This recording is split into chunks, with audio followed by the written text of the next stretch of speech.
La passion est mon moteur. L'asphalte est ma source d'inspiration. Mon savoir-faire, je le partage tous les jours avec des centaines d'autres passionnés. Car je suis technicien chez Daffy. Équipement moto, accessoires et pièces détachées. Daffy, la passion pro. Salut à tous, c'est parti pour la première de Sans Concession, une émission de débat sur la moto qu'on va vous proposer chaque semaine. Sans Concession, ce sera une émission à contresens qui se passera dans les concessions, comme son nom le contre-indique. Et on commence à Paris chez Yamaha Patrick Ponce, à 2 pas de l'Arc de Triomphe, même si on ira bien sûr partout en France. Chaque lundi, on va débattre librement avec mes invités et mes chroniqueurs des courses de la veille, des nouveautés, des sujets d'actualité, des innovations, des reportages, bref, de tout ce qui vous intéresse. Allez, c'est parti.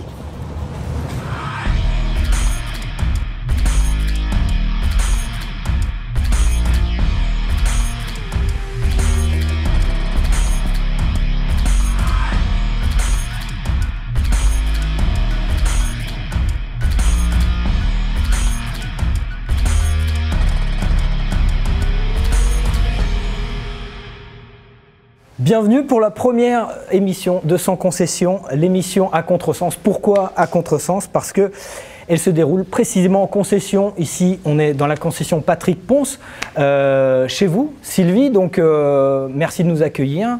Vous êtes la responsable du magasin, co-responsable du magasin? Tout à fait, avec Mickaël, ouais, qui nous a rejoint là depuis peu dans, ouais, dans cette équipe. On a deux présentateurs avec moi. Eric Sélis, qu'on ne présente plus à la télévision. Il a travaillé sur TF1, M6, entre autres, ouais, Eurosport, l'équipe, Motorsport, et Jérôme Pat, responsable marketing du Motojournal. Donc Sans Concession, ce sera chaque semaine à partir de 2018. Pour l'instant, on fait 3 émissions.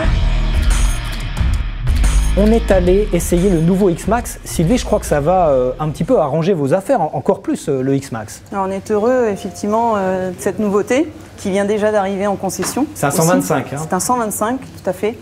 Donc pour les concessions parisiennes, notamment Patrick Ponce, c'est un véhicule qu'on vend en grosse majorité, ouais, puisque ça représente un petit peu plus de 70% de nos ventes.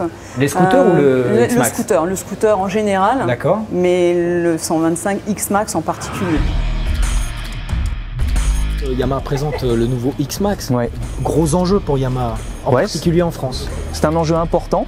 Alors c'est assez amusant parce qu'on va dire que l'enjeu était de taille à peu près similaire en Italie lorsqu'on a introduit le 300, puisque le 250 avait été un gros succès en Italie. Et le 125, son pays de prédilection, c'est la France, puisqu'il représente, si on prend l'histoire des ventes de X-Max, la France c'est pas loin de 60% de nos ventes en 125. Si tu devais me citer 3 points que vous avez revus très importants. Je parlerai du train avant, je parlerai de la fourche, double T, et puis après je parlerai du package technologique, j'ai envie de dire, avec la Smart Key, un traction control, l'ABS, un éclairage sous la selle, et puis pour finir, je pense un design qui est particulièrement mature et qui normalement doit correspondre aux attentes de nos clients. Je vais essayer le X-Max 125.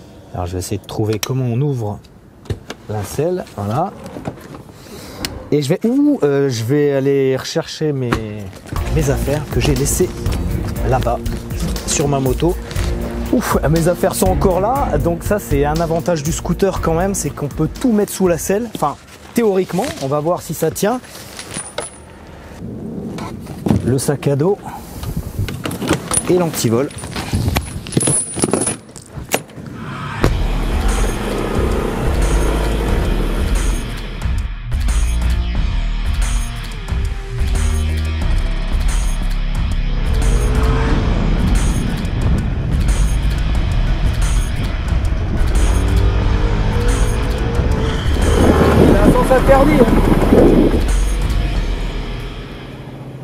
Premières impressions, c'est vraiment pas mal en agilité, en comportement c'est sain. Après le moteur c'est un 125, donc le 125, bon, pas trop de reprises, mais c'est un peu ce que je cherchais pour m'épargner des pertes de points. Ce qui m'a perturbé un peu, c'est la hauteur et surtout la largeur à l'entrejambe, c'est-à-dire que je pose pas les pieds par terre comme je les pose avec ma moto. Un petit défaut, c'est le polissage du rétro. Il y a un rétro qui est flou. Par ailleurs, la finition de l'ensemble du scooter, elle est, je trouve, très valorisante. La largeur m'a permis de me faufiler beaucoup plus facilement entre les fils de voiture. Et puis, eh ben, je me suis pas senti un comportement différent de quand je roule à moto, à ceci près que je touche plus les rétros des voitures, donc c'est vrai que ça m'arrange un peu. Le confort général, selle, suspension, est plutôt pas mal sur les ralentisseurs, dans différentes phases de circulation, puis il est agile.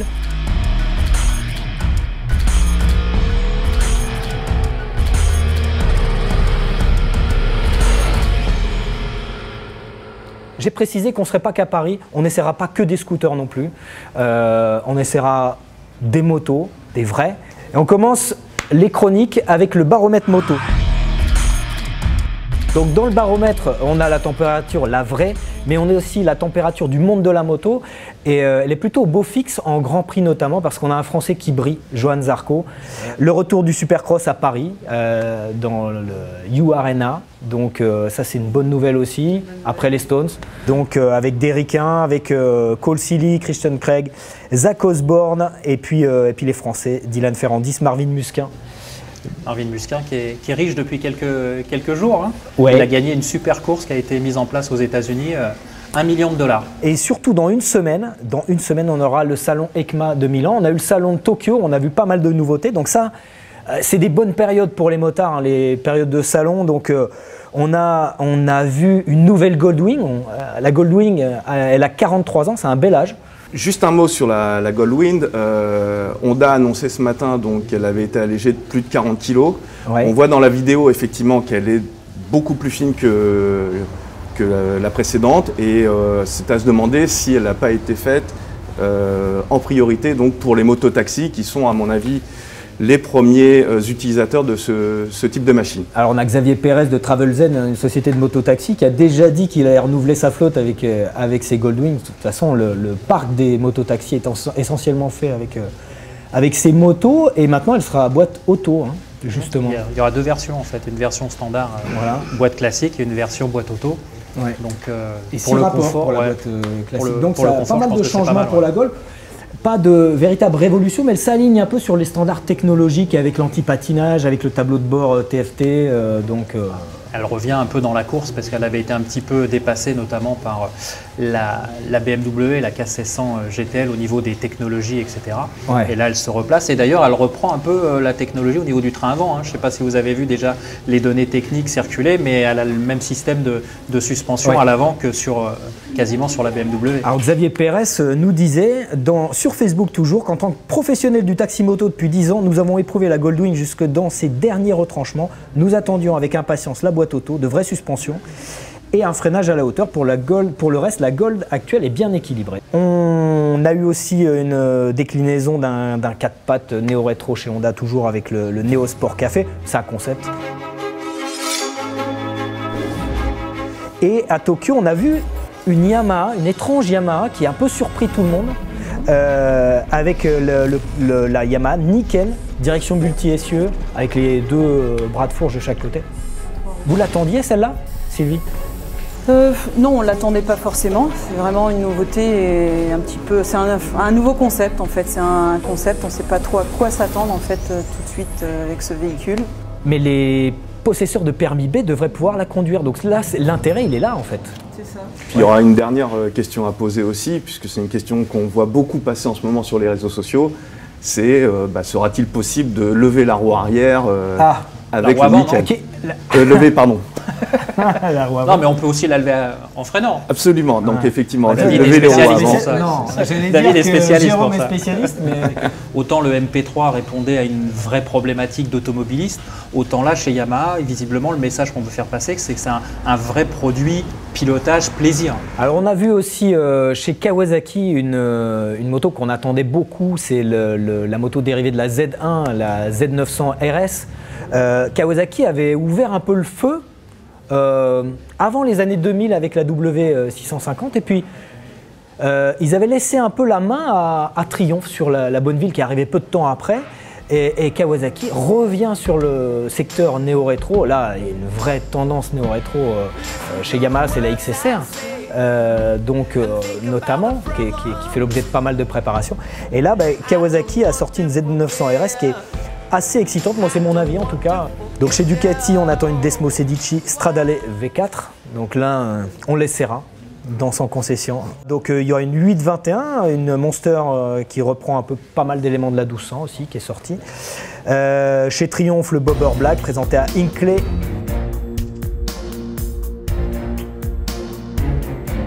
En sport, c'est la disparition du championnat IDM en Allemagne qui a été acté. Là, c'est une catastrophe, Eric. Problème de promoteur, problème d'intérêt sportif. Alors c'est sûr que ça n'envoie pas un signal très positif pour les championnats européens. Je termine avec une habile transition sur la rubrique que tu vas nous proposer, Jérôme, sur la vidéo Buzz, pour dire que pour les fans de jeux vidéo, le jeu vidéo TT Isle of Man Ride on the Edge ne sortira pas en novembre comme prévu, mais en mars 2018.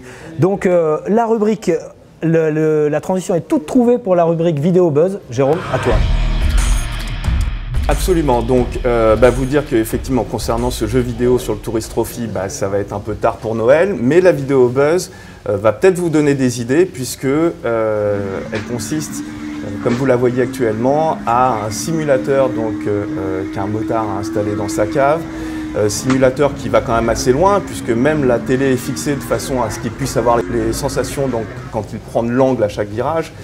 Et ce qui fait quand même le côté un peu ludique et marrant de cette vidéo, vous pouvez le remarquer, c'est bien évidemment la façon dont est habillé ce fameux joueur, puisqu'il arbore combinaison, bottes, gants, casque. Ouais, il s'est un peu donné du mal, mais il a eu du succès. Alors il a eu du succès et c'est ce qui prouve qu'en fait les motards sont de grands enfants, puisque cette vidéo actuellement est à plus de 30 000 partages et connaît des millions de vues donc sur 3,5 millions sur Facebook. 3,5 millions, autant dire quasiment tous les motards. On espère que Sans Concession arrivera rapidement à 3,5 millions. De partage. Ouais, de partage. De partage. On enchaîne, Eric, sur ta chronique, donc moto, auto. L'info de ce week-end, si on sait qu'en sport, il y avait du MotoGP, il y avait aussi de la Formule 1.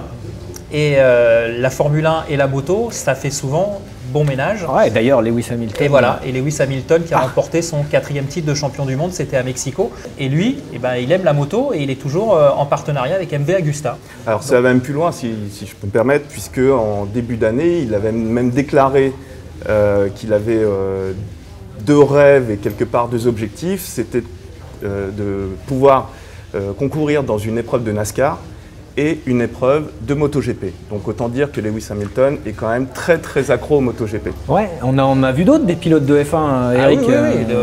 Il y a Kimi Raikkonen également. Alors Kimi Raikkonen, lui, il est fanat de moto un peu différente. Il aime bien les customs, les choppers, les choses comme ça. Mais surtout, Kimi Raikkonen, il a un gros avantage, c'est que lui, il s'est impliqué personnellement et financièrement parce qu'il est le propriétaire du team Ice One Racing. Et c'est celui qui fait rouler actuellement les Husqvarna en Grand Prix. Gauthier Paulin, par exemple, qui roule chez Husqvarna cette saison. Son patron. Et son patron, c'est Kimi Raikkonen. C'est Kimi Raikkonen. Voilà. Et puis, par le passé, on a bien sûr eu le premier qui a mis un petit peu cette collaboration entre F1 et moto. C'est Ayrton Senna, avec les fameuses Senna, les séries limitées chez Ducati. Et puis, on a même eu également Alain Prost, qui aimait bien, à l'époque, McLaren Honda aussi. Et Schumacher, il a allé loin, il a fait des courses. Michael Schumacher, il a fait des courses d'IDM, justement. Le championnat qui disparaît. Il voulait faire de l'endurance. Ouais. Et puis, c'est surtout qu'il était très, très performant, quoi. Il avait vraiment la bonne vitesse. Donc, voilà, la moto et la F1, c'est jamais très éloigné. Eric, il y a un pilote qui a gagné aussi en Formule 1, qui était champion du monde en Formule 1 et en catégorie reine des Grands Prix. Oui, John Surtees, qui est le seul dans l'histoire des sports mécaniques à aujourd'hui à avoir réussi cet exploit. Et je pense qu'il restera le seul parce qu'aujourd'hui, même si les passerelles existent, on a eu le cas par exemple de Valentino Rossi qui a essayé la Ferrari à l'époque où il était en train de s'interroger sur son avenir. Il a roulé aussi en rallye. En rallye, bon, ça n'a pas été forcément une grande réussite puisque il était pas mal, mais après 500 mètres de spécial, en fait, comme il n'était pas du matin, il s'est retrouvé dans le fossé. Son premier rallye de Monza, mais après il en a gagné plus d'un. Absolument. On accueille sur le plateau Alexis Masbou qui est venu nous rejoindre. Merci d'être venu, Alexis. Tu es venu d'Albi? Avec plaisir, voilà, je suis venu d'Albi. Toi, est-ce que tu as déjà testé une Formule 1 ou la course automobile? Alors, Formule 1, non, malheureusement. Comme beaucoup de pilotes qui aiment les sports mécaniques, c'est un peu le rêve aussi, c'est sûr, évidemment. Tu as gagné au Qatar, c'était en Moto 3 et à Brno. Voilà, 2 victoires en Grand Prix. Donc là, tu roules en endurance. Tu as fait le bol d'or avec ton pote Louis Rossi. Et oui, il y a quelques semaines. Ouais, et puis super expérience avec Pierre Chapuis, avec la R1 Moto 1 aussi. Exactement, vice-champion du monde cette saison après avoir gagné le bol et les 8 heures d'Allemagne. On va accueillir Bruno Gillet, que tu connais bien, qui t'a suivi de nombreuses années en Grand Prix. Johan Zarco, il nous a épaté. Alexis, toi, ce que fait Johan, tu l'as côtoyé un peu, Johan On ne s'est pas trop côtoyé avec Johan, même si dans le paddock, de toute façon, tout le monde se connaît, tout le monde se côtoie, mais sans plus. Avec Johan, on n'était pas spécialement deux pilotes très très proches. Mais après, que dire de lui en ce moment, à part que tout ce qu'il fait, c'est vraiment fantastique. Comment tu expliques, toi, que quelqu'un qui a mis 4 ans à gagner en Moto 2, il a mis 4 ans à gagner sa première course en Moto 2, à tel point que plus personne n'y croyait, il faut dire les choses comme elles sont. Comment tu expliques qu'il arrive en MotoGP, il fait ce qu'il fait? Johan, il a souvent eu un petit peu cette trajectoire en Moto 3, Moto 3 qui était la 125 à l'époque, ça avait déjà été pareil, c'est-à-dire qu'au début c'était plutôt laborieux et c'est monté crescendo, et sur la dernière année de la 125, il avait tout mis ensemble avec la bonne équipe, avec Ajo, la bonne moto, et ensuite il était monté en Moto 2, et là pareil, il a fait un schéma un peu équivalent, c'est-à-dire les premières années un petit peu difficiles, du mal à se mettre en avant, même s'il faisait souvent des coups d'éclat. Et puis psychologiquement, je pense qu'il a dû passer un cap aussi à ce moment-là, parce qu'on a vu une vraie évolution. Peu de gens l'attendaient à ce niveau. On sait que c'est un garçon très travailleur, c'est un de ceux qui roule le plus, hein, que ce soit d'ailleurs pendant les essais des courses, ou que ce soit à titre privé, il roule. Donc on s'est dit, il a mis du temps à se faire à la Moto 2, il va mettre également plusieurs années à se mettre à la MotoGP. Bah oui, il a fait 7 tours en tête dès le premier Grand Prix. Et on se pinçait pour être sûr qu'on rêvait pas. Quasiment la moitié du Grand Prix. C'est un truc de fou ce qu'il fait. C'est quand même la première fois en Malaisie où on voit des drapeaux français avec Go Zarco dans les tribunes. Alors que les marées humaines jaunes aux couleurs de Valentino Rossi, il y en a tout autour du monde. Mais là, en Malaisie, moi, ça m'a vraiment impacté. Zarco, il était un peu critiqué sur ses dépassements, son agressivité. Loris Baz, ça n'a pas été facile pour lui. Zarco comme Baz sont 2 pilotes qui ont signé et qui ont été ensuite éjectés de leur team. Bruno, c'est vrai. Suzuki avait signé Johan Zarco. Ils l'ont débarqué au profit de Rins, alors qu'il a fait d'excellents chronos au Japon. Loris Baz, il signe. Ils s'aperçoivent qu'il est trop grand. Il est trop grand. Il est grand temps de regarder sa fiche. Ouais, il est grand temps de regarder ça. Elle était déjà. Donc là, c'est quoi le problème avec les pilotes français? Alexis, il y a un problème avec les pilotes français? Je ne pense pas qu'il y ait un problème spécifiquement avec les pilotes français. Je pense que, comme on a dit tout à l'heure, c'est un business maintenant le MotoGP. C'est de l'argent. Quand on compare un Rins à cette époque-là et un Zarco, Rins plus jeune, espagnol, forcément ça a plus de retour qu'un Zarco. C'est un petit peu une histoire équivalente pour Loris. Donc c'est vrai que c'est un business, et je ne pense pas que ce soit forcément les pilotes français qui ont un problème. C'est plus que certaines nationalités ou certains pilotes ont plus d'influence, plus d'argent et ont plus de facilité. Pour toi, Alexis, si tu avais été d'une autre nationalité, tu penses que tu aurais eu d'autres débouchés? C'est sûr. Après, mais chaque nationalité a ses avantages. D'être pilote français, on a aussi l'avantage qu'on n'est pas beaucoup à pouvoir accéder au Grand Prix, que ça nous permet d'arriver au meilleur niveau sans peut-être avoir gagné le championnat d'Espagne par exemple. Mais par exemple, si on est espagnol, on a plus de facilité d'intégrer des structures extrêmement performantes. Par contre, pour les intégrer, avant 15 ans, il faut avoir déjà tout gagné dans le championnat national. Donc c'est des façons différentes de voir la moto. Par exemple, on voit beaucoup des Asiatiques qui arrivent maintenant par des championnats d'hiver, et ils ont un certain avantage parce qu'il y a une économie derrière qui pousse, etc. Mais on en revient toujours à la même chose, c'est le business qui fait beaucoup de différence. Être espagnol, et Alexis le dit très bien, être espagnol, c'est effectivement pouvoir avoir des sponsors derrière, mais ils sont tellement nombreux qu'il faut vraiment être le meilleur. Et parfois, par contre, être français ou être anglais ou être allemand, parce que finalement, quand on regarde, ils n'ont pas plus de titres que nous. Donc c'est vraiment l'Italie et l'Espagne qui sont des exceptions. Et, être français, on peut avoir un coup de pouce de la Dorna pour exister et avoir un guidon. Et puis il ne faut pas oublier aussi, comme le disait Bruno, et comme l'a dit Alexis, le rôle aussi du promoteur du Grand Prix de France, parce que Claude Michy, plus d'une fois, il a poussé et plus d'une fois, il a mis la main au porte-monnaie et on a des Français qui ont pu rouler aussi en Grand Prix et qui ont été soutenus. Enfin, Alexis me dira pas le contraire. Les derniers pilotes français ont été soutenus par Claude Michy et la fédération pour nous aider à accéder au plus haut niveau où il restait. Merci messieurs. On va passer à la rubrique suivante. On va accueillir Jean-Louis Basset pour la rubrique C'était mieux avant. On va parler de Patrick Ponce, on est dans la concession Patrick Ponce. Il se trouve qu'avec Éric Communier, mon acolyte derrière la caméra ici, Éric, on a fait un documentaire sur Christian Saron qui nous a beaucoup parlé de Patrick Ponce. Il faut quand même savoir qu'à l'époque, Patrick me disait, je m'en souviens bien, on a une chance incroyable, on vit notre passion, on vit quelque chose de formidable. C'est dangereux, parce qu'à l'époque, la course était très dangereuse. Et Patrick me disait, on ne va pas mettre de l'argent de côté parce qu'on n'aura pas de retraite. Hein. On va rester là en cours de route. C'est-à-dire qu'il savait que, de toute façon, voilà, ça s'arrêterait sur un accident, sur une chute. Il le savait, et moi, j'en étais persuadé aussi. Moi, je suis un miraculé, j'ai eu de la chance, c'est tout. Toi, Jean-Louis, ça te parle, Patrick Ponce. On est ici chez Patrick. Ça me parle beaucoup, mais avant, je voulais signaler quand même que Kawasaki avait sorti une Zephyr. Ah, par rapport à la Z900 RS, d'accord. Ouais, c'est vraiment précision. C'était mieux avant. Hein. Ah, c'était mieux avant, d'accord. Impardonnable. Ouais. Okay. Surtout que ce sont des motos qui ont fait une belle carrière et qui étaient très, très, très mignonnes. On revient à Patrick Ponce. Patrick Ponce, peut-être Christian Saron pour parler surtout de ses exploits en Grand Prix 500 à l'époque, où il nous avait sorti 5 pôles consécutives en Grand Prix. Je pense que Patrick était vraiment le mentor qui lui a manqué par la suite. C'était le grand frère qui lui apprenait la compétition et après Christian s'est retrouvé livré à lui-même et peut-être que ce manque de confiance lui a beaucoup coûté. Et si Patrick avait continué, enfin si Patrick avait pas disparu, je pense qu'on... C'était en 1980 En 1980, Christian aurait peut-être eu une carrière différente. Ouais. Point d'interrogation. C'était mieux avant ou pas, Christian Saron, par rapport à Johan Zarco? Bien sûr, c'était mieux avant. Parce que Johan a dépassé le record de Christian, là, de victoire. Oui. Non, mais c'était mieux avant quand même. C'était mieux avant. Bon, pourquoi? Les deux temps? Les deux temps, les 500 étaient beaucoup plus violentes, beaucoup plus rigolotes. Puis le manque d'amateurisme que déplore Bruno Gillet faisait peut-être aussi que les spectateurs pouvaient approcher de plus près les pilotes, les machines. On pouvait se débrouiller pour rentrer dans le paddock, alors qu'aujourd'hui... Tu suis quand même les Grands Prix Bien sûr, je me suis levé.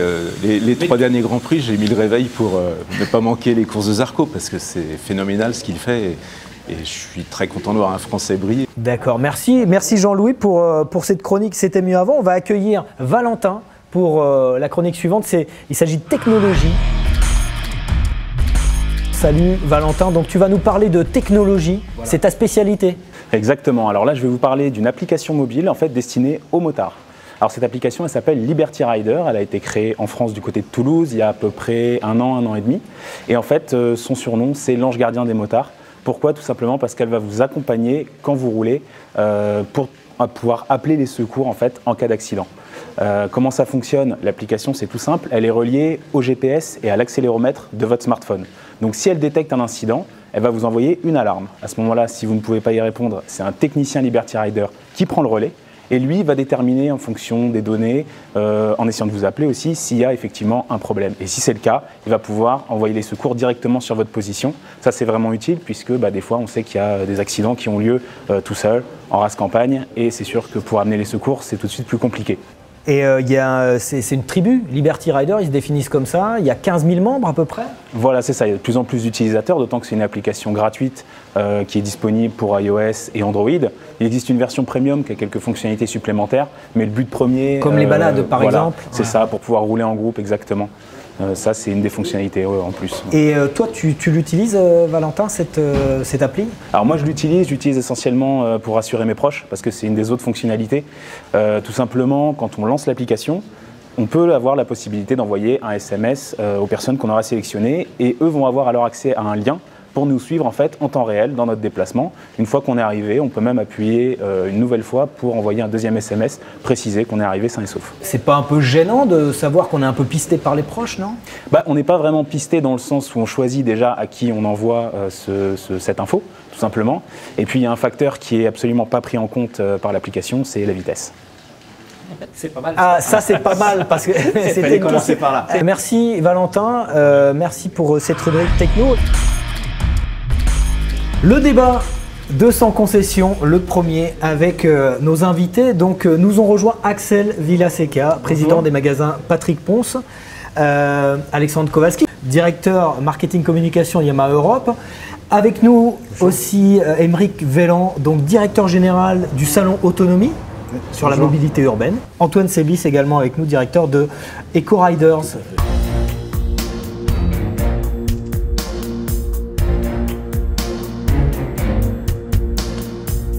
Je suis pas objectif, je suis motard. Donc je suis pas objectif. Mais que ce soit motard plaisir, loisir donc, ou alors pour l'usage professionnel, moi j'y crois. Je pense que le vrai problème que l'on a sur la moto, c'est que tous ceux qui prennent des décisions là-haut, il ne doit pas y avoir beaucoup de motards. Et donc c'est pour ça qu'il y en a jamais... mais ils se cachent un peu. Ouais, ils se cachent un peu, ou alors les décisions qui sont prises sont technocratiques, c'est méconnaître le monde de la moto. Moi je crois que ça a de l'avenir. Je pense que les chiffres de la sécurité routière ne sont pas dus aux motards, il faut dire les choses telles qu'elles sont. Les motards sont plus souvent aussi, il faut dire, des victimes, c'est très clairement ça le sujet. Et je pense qu'encore une fois, il faut réhabiliter la moto, parce que le deux roues, moto, scooter, parce que derrière, je pense que ça correspond toujours à un besoin, une aspiration, c'est de la liberté, première des choses, belle valeur, la liberté. Puis deuxièmement, c'est aussi du boulot, de l'emploi. Moi, je crois à l'industrie, comme ici. Je crois à l'industrie, donc je ne suis pas objectif. Non seulement je suis motard, et en plus, je crois à l'industrie. Le problème que je trouve le plus majeur, c'est que dans l'ensemble des aménagements de la voie publique, la largeur des voies qui sont consacrées aux véhicules est calée par rapport à la largeur de voie d'une automobile ou d'une petite camionnette, sans imaginer qu'un deux roues viendra s'intercaler entre les deux fils. Or, la remontée de fil est une réalité. C'est une réalité, c'est une évidence, et heureusement qu'elle a lieu, parce que les embouteillages seraient encore bien pires si chaque scooter devait prendre la place d'une voiture. Bon. Donc, on est bien dans cette recherche d'une fluidité du trafic où le deux roues apporte une solution. Donc je ne comprends pas comment les pouvoirs publics peuvent continuer à prévoir l'aménagement urbain en mettant des voies de vélo qui font la taille d'un autobus, en mettant des voies d'autobus qui font la taille de 2 SMI, et là où il faudrait mettre les gens qui, eux, se déplacent, on les cale dans 2 voies qui sont au cordeau et sur lesquelles même un vélo a du mal à passer entre 2 fils de bagnole. Ils sont cohérents, parce que ça n'est pas plus le cas pour le stationnement. Non, pour moi c'est de l'incohérence absolue et c'est de l'incompétence. C'est de l'incohérence dans l'inconsidération. C'est de l'incompétence. Ça s'appelle de l'incompétence, parce que si tu es capable de te déplacer dans des grands centres urbains sans voir que tu as des machines et des deux roues qui participe à la fluidité du trafic et qui te remonte et que tu ne l'as toujours pas vu alors que tu es censé être en grande responsabilité sur une commune, je pense que c'est une forme d'aveuglement.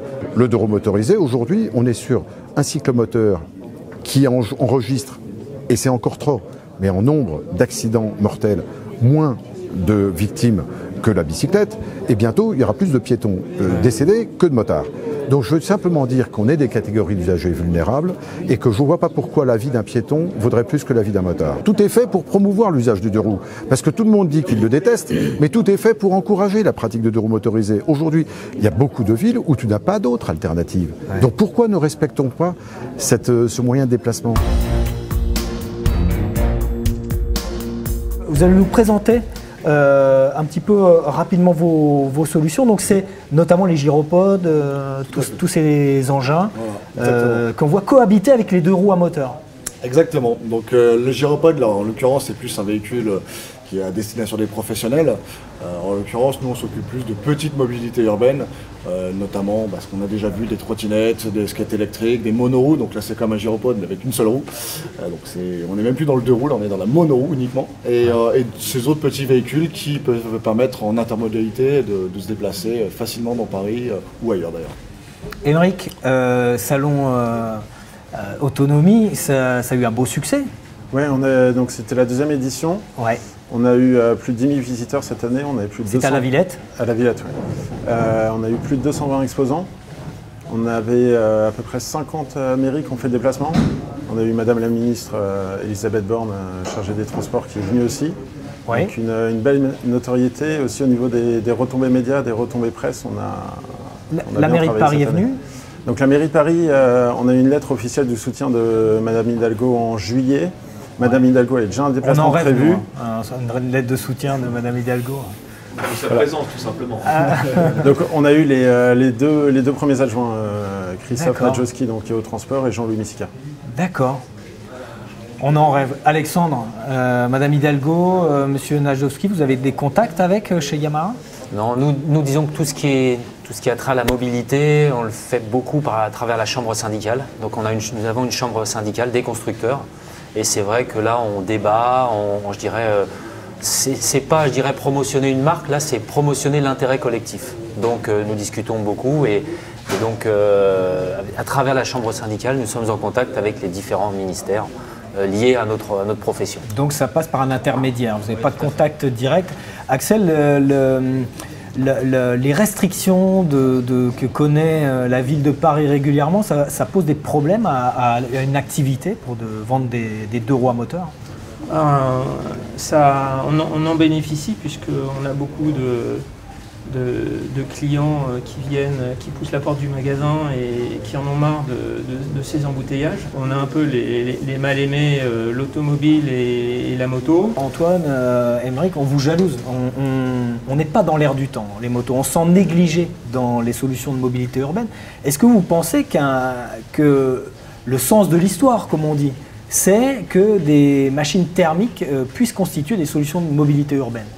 Comment vous voyez les choses? Moi, ce que je vois, les choses que je vois, c'est que de plus en plus de mairies sont positionnées contre le bannissement du diesel et aussi de l'essence. Il n'y a pas de moto diesel. Non, mais je parle diesel pour la voiture. Oui, bien sûr. Mais nous, ce qui nous dérange, ce qui dérange beaucoup d'acteurs de la moto, c'est que la moto est mise sur le même plan que l'automobile. Est-ce que vous comprenez ça? Oui, en fait, moi j'ai demandé aux mairies pourquoi effectivement une moto est mise sur le même plan que la voiture. Et ils me disent si on fait un rapport, donc une moto transporte une personne et si on prend une voiture qui transporte 4 personnes, on est sur un ratio qui pollue moins sur une voiture. Oui, mais en emplacement, Alexandre, la place d'une moto versus la place d'une voiture. Disons qu'il y a plusieurs contre-arguments à cela. C'est vrai, on peut je dirais, dire qu'une voiture transporte 4 personnes. Maintenant, la vérité, c'est aujourd'hui combien de personnes sont 4 dans un véhicule au quotidien. Et lorsqu'on regarde ça, on s'aperçoit que très peu. Donc je dirais qu'il y a une pollution aussi, parce que c'est vrai qu'une voiture, l'emplacement au sol qu'il y a au niveau d'une voiture est plus important qu'une moto. Donc génère moins de fluidité et quelque part, ça génère aussi quelque part de la pollution. Aujourd'hui dans Paris, nous sommes à 100 000 véhicules circulant par jour. Au niveau de Paris Intramuros, je dirais qu'on est aux alentours de 150 000 deux roues qui circulent dans la grande périphérie parisienne. Si demain on arrête et on dit à tous ces utilisateurs de deux roues, vous ne prenez pas votre deux roues, vous prenez votre 4 roues, parce que généralement les gens ont quand même à la fois des deux roues mais aussi des 4 roues, je veux dire ça va générer une pollution et un embouteillage monstre au niveau de Paris. Ou me suggérait l'une des personnes ici présentes, si les deux roues prennent la place d'un 4 roues, c'est-à-dire ne font pas d'interfile, prennent leur place comme une voiture, c'est-à-dire ne passent pas en interfile, là on aura des embouteillages et ça coûte, selon Le Monde, 934 € par Parisien et par an. Mais c'est vrai qu'en termes de temps de véhicule, de temps d'utilisation, on sera 2 fois, voire plus, inférieur à l'utilisation d'un 4 roues. Antoine, sans vouloir attaquer le 4 roues, je pense que là on est plus dans le débat mobilité, comment... L'argument que j'ai utilisé était assez facile, mais si on prend les chiffres sur la voiture, l'utilisation d'une voiture c'est 1,15 passagers par voiture sur Paris. Donc effectivement on voit que les voitures sont sous-exploitées, il n'y a pas 4 personnes dedans, il n'y a que 1,15 personnes en moyenne. C'est très faible, et en fait sur quoi s'orientent les villes, c'est qu'elles veulent réduire la congestion et réduire la pollution. Pour réduire la congestion, elles veulent que les voitures soient plus partagées, ou alors trouver d'autres moyens de transport. Et pour réduire la pollution, c'est effectivement bannir le diesel ou l'essence. Mais alors, là, il y a quelque chose que je ne comprends pas. C'est-à-dire qu'on veut réduire la congestion, mais à côté de ça, on ferme les voies sur berge. Et pareil, c'est-à-dire qu'on parlait tout à l'heure, moi je pense que le problème actuel, c'est effectivement le problème d'infrastructure. C'est-à-dire qu'on nous fait des grandes annonces sur la fin du diesel, sur la fin du moteur essence. Mais le souci, par exemple, aujourd'hui, en 2017 à Paris, c'est ce qu'on disait, c'est-à-dire qu'il n'y a pas d'infrastructures routières, par exemple, qui sont spécifiques aux deux roues motorisés. Ne serait-ce qu'on peut prendre l'exemple des parkings, du nombre de parkings qu'il y a au niveau de Paris. Je crois qu'on est à 30 000 places de deux roues. Ou 40 000, 40 000 places de deux roues, lorsqu'aujourd'hui on est sur un parc circulant sur Paris de 100 000 unités. D'ailleurs, M. Najdowski veut faire payer le parking aux deux roues motorisées. C'était récemment au salon du stationnement, donc que ça a été déclaré, mais fin juin. Antoine, les solutions proposées par EcoRider sont des solutions essentiellement électriques. Nos solutions, effectivement, ne peuvent pas permettre de faire des centaines et des centaines de kilomètres par jour. Donc il y a un côté pratique que les véhicules aujourd'hui thermiques ou même électriques avec une certaine autonomie permettent et que nous, on ne peut pas. Effectivement, le thermique fait encore sens. Nos villes ne sont pas adaptées actuellement pour l'électrique, donc il faut un temps de transition. Il n'y a pas encore assez de bornes de recharge. C'est 2030, hein, voilà, 2030, switch. Il y a encore 13 ans. Les courbes se croisent. Exactement. Donc effectivement, pour faire la transition, il faut quand même utiliser le thermique. On a quand même des très bonnes ressources pour éviter l'autosolisme, qui crée quand même beaucoup de congestion, et d'utiliser des véhicules thermiques contre ça. Alexandre, chez Yamaha, on travaille sur l'électrique. Dans quel sens? Est-ce que c'est la solution ou est-ce que vous le faites un peu malgré vous, obligé? Non, je dirais que tout à l'heure, nous parlions de compétition. Je dirais qu'aujourd'hui, la compétition est un laboratoire technologique, grandeur nature. C'est-à-dire qu'à travers, on parlait de MotoGP, on parlait que ce soit en motocross, que ce soit en superbike, on a donc ces teams, ces pilotes avec lesquels nous développons des nouvelles technologies. Donc on s'aperçoit aujourd'hui qu'il y a de plus en plus d'électronique embarquée sur les motos. On a les freinages sont couplés, tout le monde travaille sur de l'airbag, il y a des centrales inertielles, il y a des GPS intégrés. Tout ça pour arriver à satisfaire les besoins de nos clients, à avoir une approche très sécuritaire de l'utilisation qui est faite d'un deux roues. Et donc, de fait, nous travaillons sur les nouvelles technologies. Donc nous venons de voir au Salon de Tokyo un certain nombre de nouveaux produits, de nouveaux protos qui, je dirais, préfigurent les produits de demain avec des batteries lithium-ion. Il y a Motobot, donc, qui est un robot qui est capable de conduire une moto. Alors l'objectif, c'est de le faire rouler aussi vite que Valentino Rossi sur un circuit. Mais disons que ça, il y a un robot qui pilote une R1, qui est, je dirais, le produit phare emblématique technologique de Yamaha. Il y a une foi dans cette nouvelle mobilité ou c'est un peu une obligation? Disons que on y vient naturellement parce que les nouvelles technologies nous font avancer. La nouvelle normalisation aussi qui est mise en place par l'ensemble des gouvernements, hein, des lois qui sont mises en place avec, je disais tout à l'heure, moins d'émissions polluantes. Aujourd'hui, on arrive avec des freinages ABS obligatoires, on arrive avec de l'injection, on n'a plus de carburateur, le carburateur a complètement été banni. On parlait tout à l'heure des grands prix de temps. Alors c'est vrai que je peux comprendre justement ce côté... voilà, je l'entendais, mais je le comprends parce que c'est vrai que c'est un pan d'histoire. Ouais. Et c'est vrai qu'aujourd'hui, tous les véhicules, du 50 cm3 à la plus grosse des cylindrées, elle est injectée. D'accord. Un petit chiffre sur les stations-service. Oui. Il y a un décret de 2010 à Paris qui légifère les stations-service. En 95, dans Paris, intramuros et la petite couronne, il y avait 280 stations. Au jour d'aujourd'hui, il y en a 182 et en 2020, c'est-à-dire dans 2 ans, il y en aura plus que 39.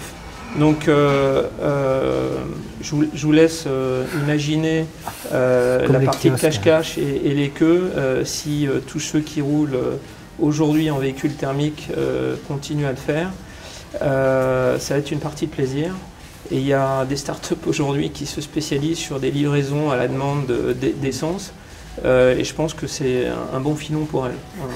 Les gens qui roulent en 2 roues thermiques vont trouver leur place en 2 roues électriques et thermiques demain à Paris, avec toutes les contraintes et tous les problèmes qu'on vient d'évoquer. Aujourd'hui, la difficulté qu'on a pour un constructeur 2 roues, c'est de placer. Un 2 roues est compact par rapport à une automobile. Une automobile, on peut beaucoup plus facilement mettre des batteries, on peut beaucoup plus mettre facilement de l'équipement, je dirais, qui prend de la place, entre guillemets, alors alors qu'un véhicule, alors qu'un deux roues, c'est quand même très compact. C'est pour ça que l'hybride en deux roues n'existe pas voilà, un peu. Quoi. Tout à fait, c'est la difficulté que l'on a de mettre une motorisation thermique et en même temps un hybride sur le même véhicule. C'est un problème de place. Nous, ce qu'on a constaté à Autonomie, c'est qu'on avait quand même 7 constructeurs de scooters qui étaient là et qui présentaient un modèle électrique. Donc on voit qu'il y a une transition vers l'électrique. Par exemple, avec des entreprises pleines d'innovation comme Newjet, un scooter qui est fabriqué au Luxembourg, qui va être pliable.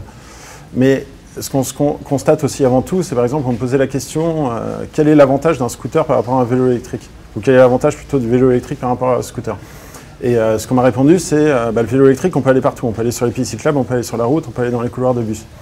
Et ce qu'il faut vraiment penser, c'est discuter avec les villes et de réussir à trouver des points d'entente avec les villes et de faire valoir son produit.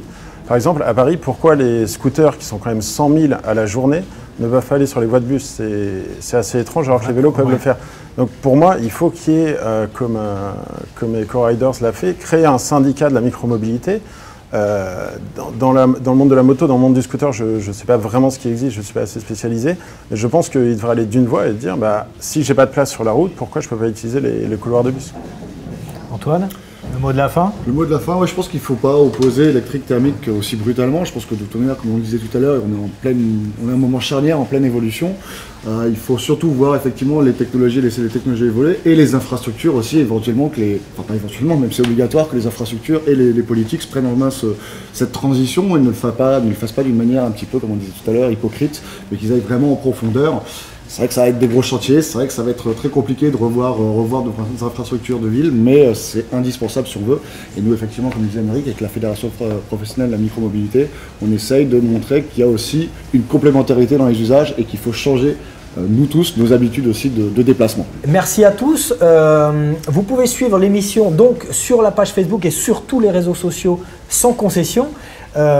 Toute la semaine, on vous proposera des extraits de cette émission qui sera découpée et relayée sur les réseaux sociaux. Donc, je vous remercie tous pour votre participation et puis la semaine prochaine pour Sans concession.